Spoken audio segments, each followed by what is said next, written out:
Évaluation 3. Activité B.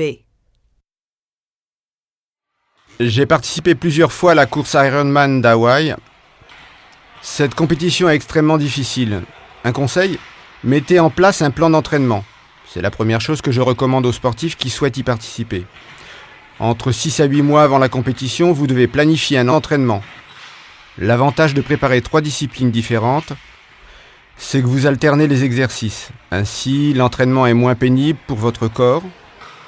Pour information, les professionnels finissent la course en 8 à 8h30. Les amateurs entraînés, eux, ont besoin de 9h30. Un sacré effort.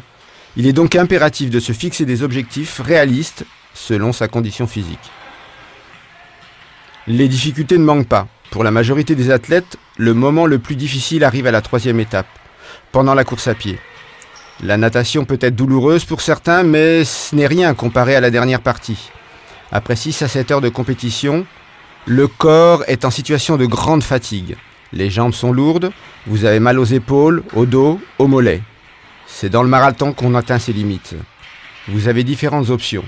Vous pouvez marcher un peu ou juste ralentir le rythme pour réduire l'effort.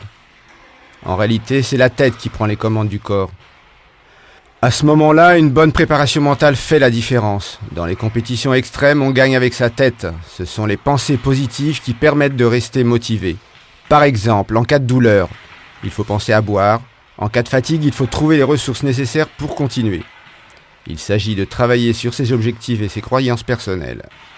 Il est obligatoire d'être sûr qu'on possède les capacités pour terminer le triathlon.